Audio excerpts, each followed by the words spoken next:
All right, this one just absolutely cracks me up. You see this right here? Look at this. You see this? This says that qualified plans, aka 401ks and IRAs, are tax shelters. If a 401k is a tax shelter, then the best tornado shelter would be just to run out into the wide open field. So what does a tornado shelter protect you from? Right? Sirens go, family runs in, close the door, latch it. What's it protect you from? The tornado. How about a bomb shelter? What does a bomb shelter protect you from? You run into the bomb shelter, close it all up, get down deep, boom.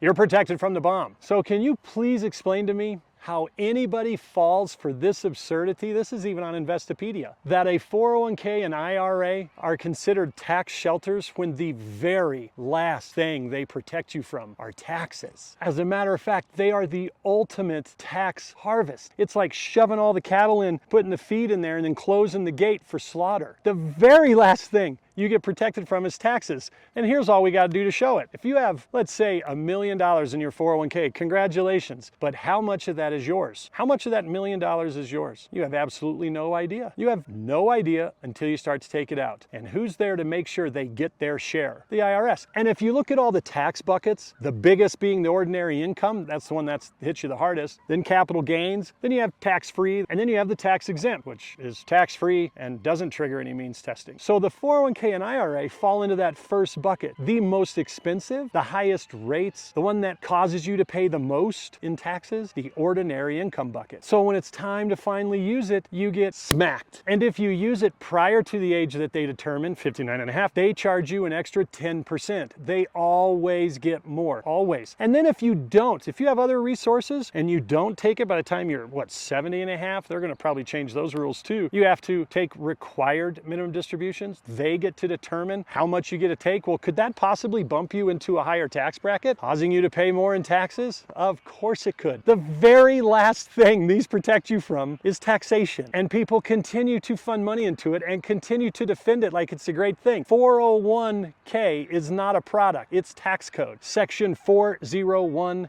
Part K, it's tax code. Who owns tax code? Not you. So put your money in something to where you own and control. How about that? What a concept. Where they don't tax it. How about that? Isn't that interesting? Because this is what they do. Yeah. And of course, that's the proper utilization of insurance contract. It is the only product in all the tax code. It's not just the one I prefer. It's the only product in all the tax code. And I'm happy to show you how. So hey, if you find this valuable, please follow and leave a comment. And don't forget, God loves you. The way you live your life today matters because you're building upon how you're going to live with Him later. So be blessed today. Put a smile on your face and enjoy the sunshine.